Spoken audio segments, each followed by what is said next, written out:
Welcome back to the Panic Room, guys.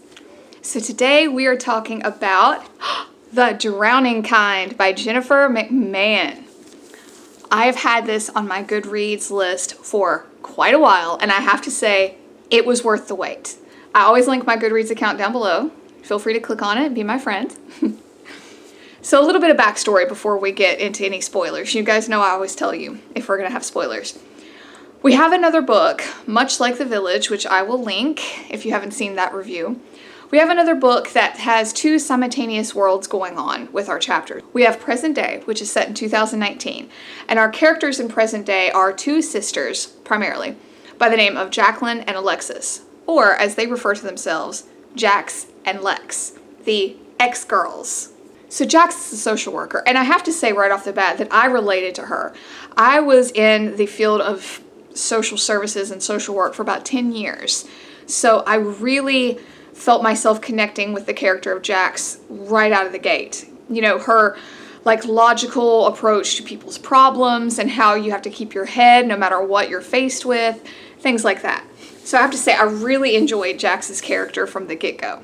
But then Lex kind of hits you like a wrecking ball. So you find out that Lex is like the leader between these two sisters. You know, she is the one that is very headstrong and constantly full of ideas. You know, as children, she was the one that was leading the way on the adventures, and you know the type. You know what I'm talking about. If they were Tom and Huck, Lex was Tom Sawyer.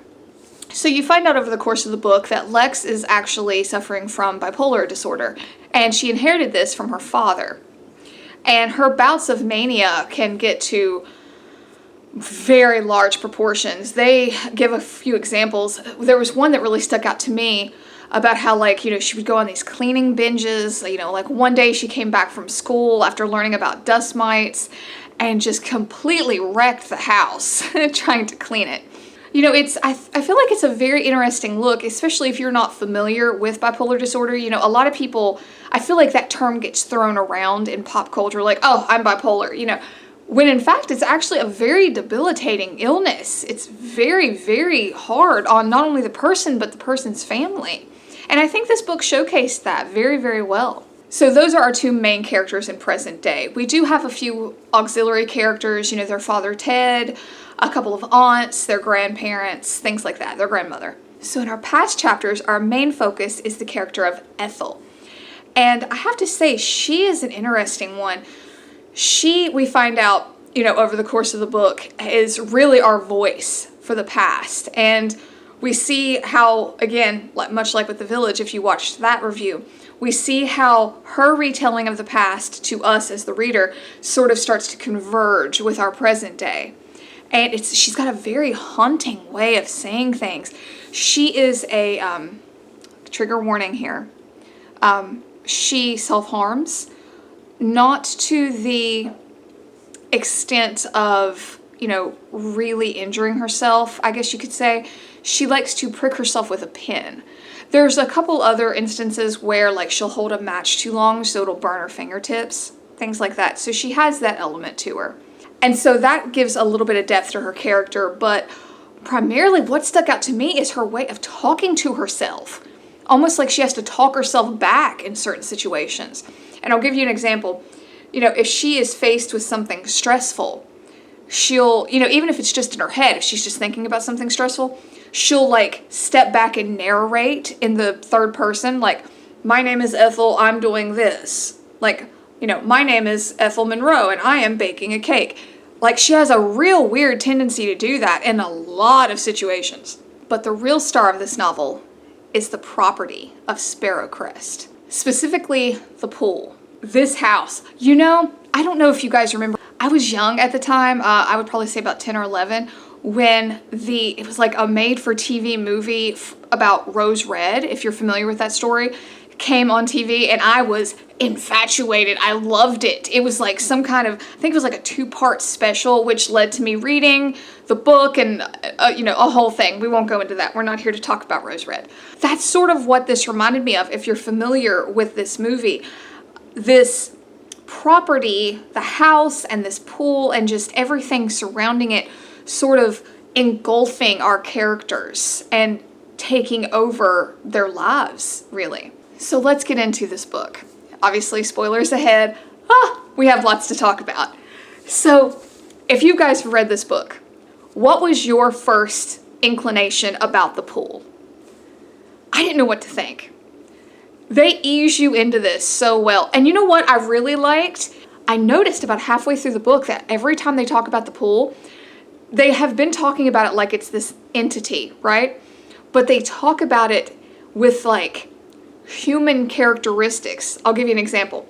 They'll say stuff like the pool was so dark on its surface that it swallowed up the light, like a human swallowing, you know?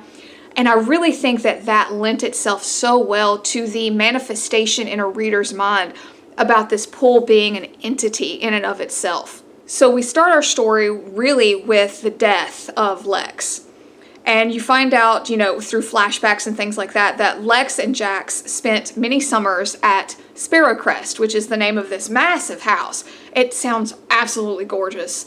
Just everything my little dark heart would desire to live at. Magic pool and all. We'll put some concrete in that bitch and close it right on up. We get these flashbacks of Lex and Jax, you know, spending the summer there, and how, you know, the pool was always a place that Lex felt comfortable, that she always was better in water than she was on land. But how, you know, Lex really was, you know, the star of that family. You know, everybody loved her, everybody gravitated to her, whereas Jax was sort of the backup. You know, she was the backup dancer to Lex's show, I guess you could say. And at one point she gets sick of it, you know, and they grew up with all of these tales about how the pool can heal you and how things live in the pool and how the pool will grant you wishes. And we start to see what I was assuming was the manifestations of Lex's mental illness with her bipolar disorder early on in these flashbacks, because Lex is very, very much, you know, gung-ho, like, yep, the pool's magic. It grants wishes. Yes, it does. I see things in it. And it really makes you think like, okay, this was probably just her kind of developing in her mania, so to speak. At least that's what I got from it. And even though our voice for our present day storyline is Jax, we really get a sense of who Lex was. You know, we see this powerful draw that she had on people. And you find out that, you know, when their grandmother died, she actually left Sparrowcrest and, you know, a car and all this shit to Lex, and not a whole lot to Jax. And Jax kind of got pissed and just said, you know, peace out, and moved like the hell across the country. And I think they said to Tacoma, you know, because they're in Vermont. This is set in Vermont. So when all that went down where Lex got the house and everything, Jax was just like, see ya, and left. And she feels sort of bad about that because, you know, her and Lex were like very, very close. And she didn't leave on good terms. And she recognizes now that she was jealous. And she had been jealous pretty much their whole lives. So we see in a flashback that at one point in their childhood, Jax does make a wish in the pool. And she wishes that Lex wasn't always the special one. Kind of cold-hearted, but, you know, she was angry, right? So let's talk a little bit about the past. We start in 1929. Same area, we're still in Vermont.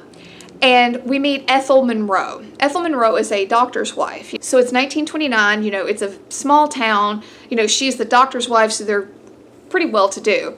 And you find out that they really kind of want a child, you know, and people are pressuring her, you know, the time period being what it was, you know, that's sort of what I guess a woman was expected to do back then.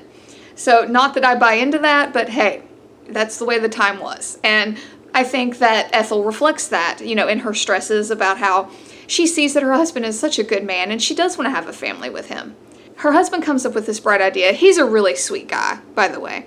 You could tell he really loves her. He gets this bright idea that he wants to make her day a little bit brighter, and he plans this vacation to this new hotel, the Brandenburg Hotel, I believe it was. And they have these magical springs, right? They go, and we get little snippets of how when Ethel gets stressed that she tends to prick herself, and you know, we kind of see like she's a little bit of an odd duck, but nice, a nice odd duck. So they get there. The hotel is absolutely beautiful, and Ethel befriends the owner of the hotel's wife, Liza, I called her Eliza in my head. So that's what we're going to call her. Actually, even after they leave, after, swimming in the pool and everything, even after they leave, Ethel and Eliza stay friends, via writing letters. But while they're there, obviously Ethel's being told all this history about the pool and its healing abilities and ability to grant wishes. So, of course, what does Ethel do? She wishes for a baby. Not long after they get back, bitch is pregnant. Now, they just came back from a romantic hotel. I mean, it's not completely outlandish that she would be pregnant, right? She, of course, thinks of her wish. And then she thinks that's silly. But during the course of Ethel's pregnancy, we find out that Eliza actually drowned in the pool. And then her husband sort of went off the damn rails and burned the damn thing down. Like, the hotel's gone. And, Ethel's upset about this, but, she kind of doesn't think a whole lot on it. She's more concerned about her baby. She does think about the wish with the pool and about how it was kind of a coincidence, but she's pretty much just caught up in making a life for her and her husband and this baby, right? So the baby's born 3 weeks early, mind you, and it starts to have some lung and heart issues. The baby starts to get blue, starts to not be able to breathe very well, and Ethel and Will are just losing their shit. They take her to Boston because, Will's a doctor, and pretty much all the specialists tell them that there is nothing they can do because it's 1929, and her heart and lungs didn't have time to develop well enough. So they said, pretty much just take her home, make her comfortable. You're going to lose your baby daughter. So Ethel is at her wit's end, and one of her neighbors actually has a jar of this pool water, this special pool water, and gives it to her. And lo and behold, the baby starts to get better. But the jar runs out, right? So Ethel's like, all right, let's go. Let's go to the pool. We're gonna get some more water from the springs. Come hell or high water, I'm not letting my kid die. So let's jump back to present day. Lex has passed away, and Jax has to go back to Sparrow Crest to sort of make the arrangements, and you find out that now Sparrow Crest is hers. So in a way, she kind of got everything she wanted originally, right? But, she doesn't want any of this now. And so Jax really just wants to find out what happened. They found Lex face down in the pool, so they assumed that maybe it was an accident, like she was down there doing something, or maybe even that she did it to herself. Nobody's really very sure. So as they're going through all of the stuff at Sparrow Crest, it's an absolute wreck there. They find that she's adopted a cat and named it Pig. And they find all these journal entries and just crazy things. And you find out that Lex has been digging into all this history of the area and her family and just nuts. And Jax can't really figure out why. Over the course of the book, you start to piece things together about how all the people in these stories are related. And you find out that, this blew my mind. You find out that the baby, Margaret, that Ethel had, the one with the heart murmur, was actually their grandmother, right? Now get this. Jumping back to the past a little bit. Will and Ethel actually purchased the grounds of Sparrow Crest, which at the time was still the hotel. The reason they call it Sparrow Crest is because they called the baby when she was born, because she was so premature, they called her a little sparrow. So you find out that they purchased the land in order to keep the baby close to the springs, because they would do anything they could to keep little Margaret as close to that water as possible, because that was all that was keeping her alive because of this heart and lung issues that she had. So yeah, so there's our first connection, that Jax and Lex's grandmother was this little baby that had, this premature heart-lung condition. And what I thought was funny is that it was alluded to that their grandmother had agoraphobia, that she couldn't leave the house. No shit, she couldn't leave the house. They tell stories about, this one time when she was a kid, about how they went to visit family a couple hours away, and the minute they stepped off the train, the little girl starts to get sick again.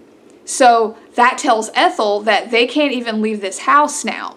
The little girl can't be far away from the pool, which I thought was an interesting premise, because when she was an infant, it was cool for them just to go get the water and bring it to her and feed it to her.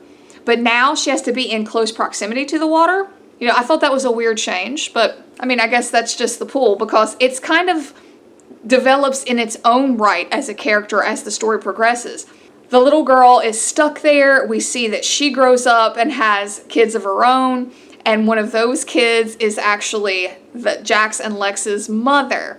So now we have this family history that Ethel was Jax's great-grandmother. So coming back to present day, Jax is getting more and more into, all this stuff that she's finding from Lex. We find out that Lex was doing some sketches of the pool and these mysterious figures, people that can't be explained, like tall, dark-headed women. There's a story that Jax and Lex grew up with about a little blonde-headed girl. And again, over the course of the book, you find out that these are all people that have drowned in the pool itself, in this spring water. Like the little blonde-headed girl was from the hotel. The brunette, the tall brunette that Lex has been sketching, that Jax comes upon the sketches of, that was actually the hotel owner's wife who drowned in the pool. I mean, crazy kind of things. And then we have all these scenes. If you watched my vlog, you know that I was literally looking over my shoulder at some points because they were so well written to make you get that creepy feeling in your spine, because there are some scenes where Jax will hear footsteps and go downstairs, but nothing's there, but there's little puddles of water. And then as the reader, we remember that in the notes that she found from Lex, it was stuff like, the people in the pool can only come out at night. What? So then, of course, my first question is Lex going to be coming out of the pool? Because she drowned in it. And so these springs start to really seep into all of our characters. We see Jax's father, Jax and Lex's father, Ted, they call him that. He has bipolar disorder as well.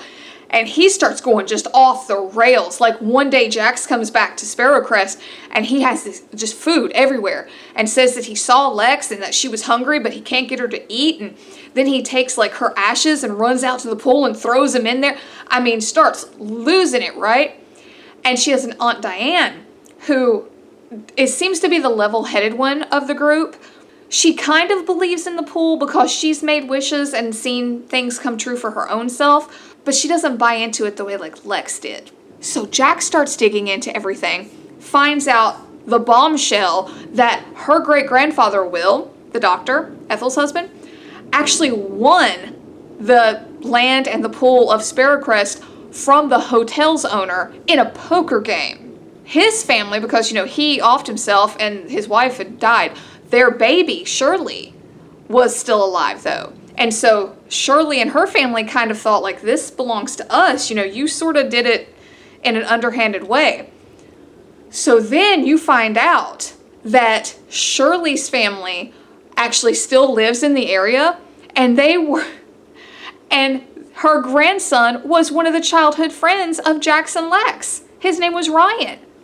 So Jax concocts this cockamamie thing about how she thinks that Ryan was screwing around with Lex, trying to get her to believe all this dumb shit about the pool, and ended up killing herself because, she has bipolar disorder. And so she starts to blame Ryan and his whole family, thinking they were just trying to screw around with her so that they could get their hands back on this property. She even goes so far as to go to the nursing home where Shirley, who's 95 now, is. And Shirley is she's just unfazed by it. Jax is pretty much sitting there telling her that, she's an underhanded, piece of something.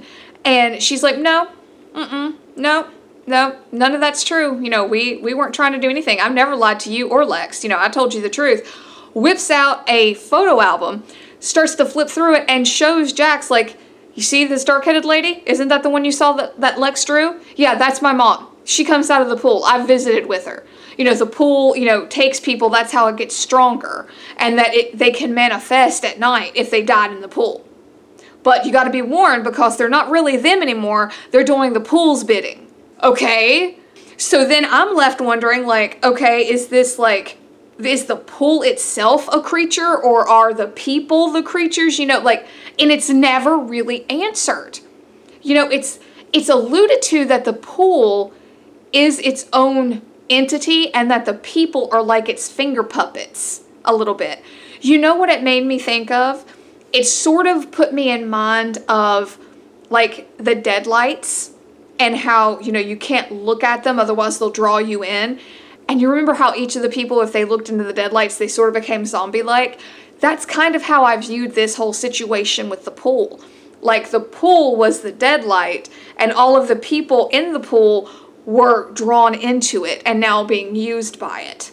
But super, super interesting. So then we're spiraling towards this end. You know, Jax doesn't know what to think. She comes back to the house and her Aunt Diane and Ted are there, and she starts talking, you know, a mile a minute. Like, yeah, you know, I don't know what to believe, but I know I've seen her. I know I've seen Lex come out of this pool, and, you know, she runs down there, and Ted goes flying into the pool because he thinks he sees her. Jax has to jump in. He's going to get his ass drowned, you know, and she pulls him out, right? So we're thinking, okay, you know, your heart rate can start to come down now. But then, lo and behold, fingers around her ankles pull Jax back into the water.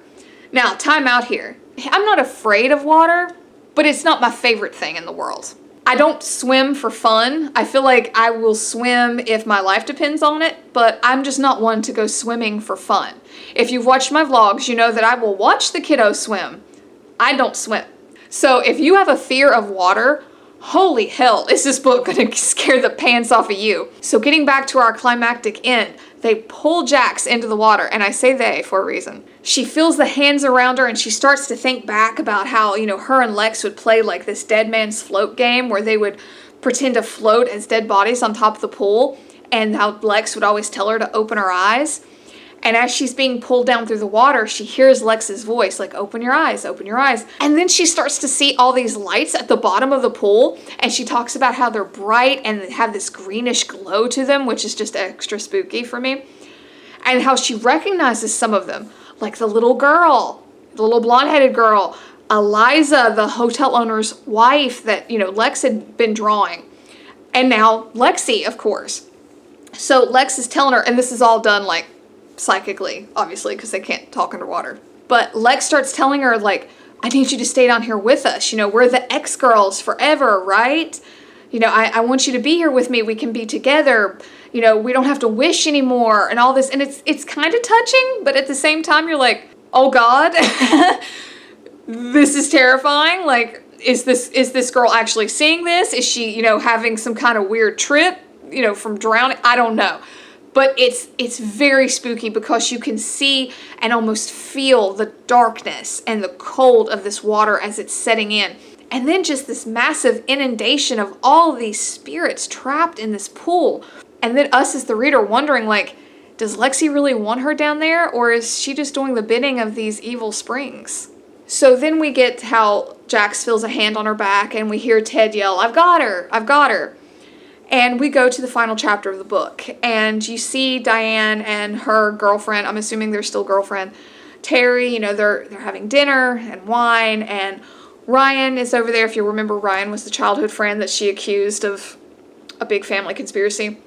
You know, he's cooking, and then she starts talking about how she's watching Ryan's taillights go off into the distance as he pulls away from Sparrowcrest, and how she walks up the steps, and she can hear the tapping as they used to do when they were girls from Lexi's room. You know, they would tap in little codes on each other's walls.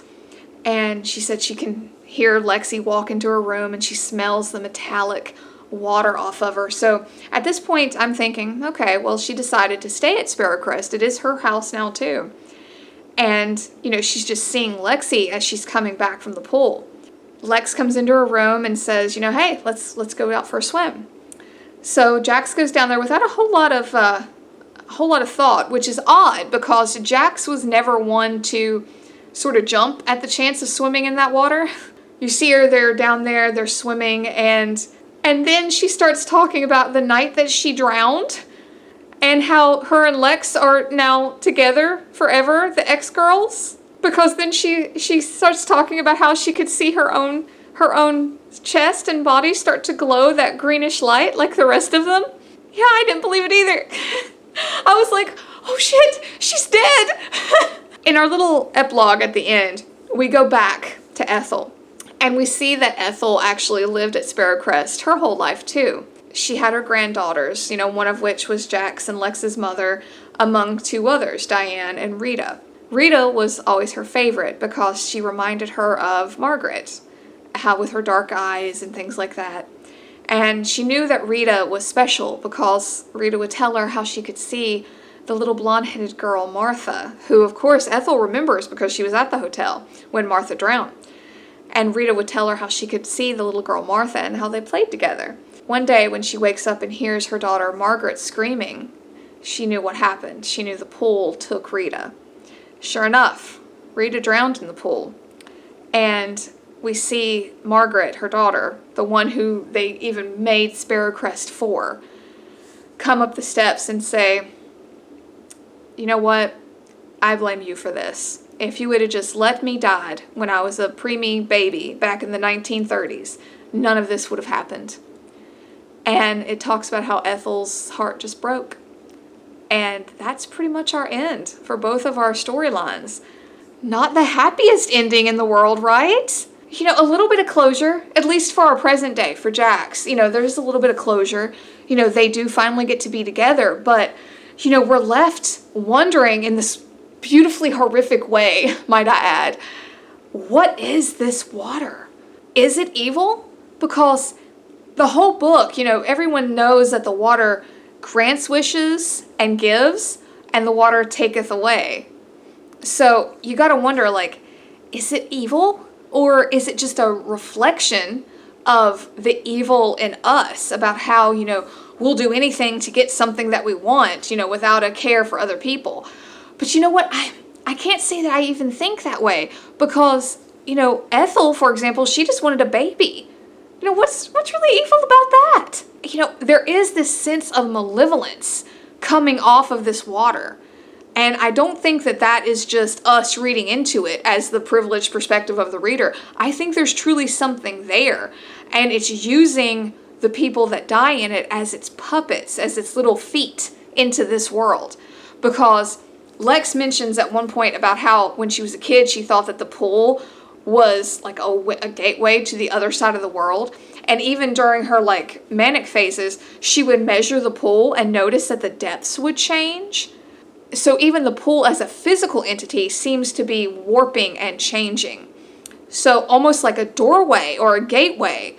And I really love how really a lot of the terror of this book is because of the unknown of what is this water? What is this spring?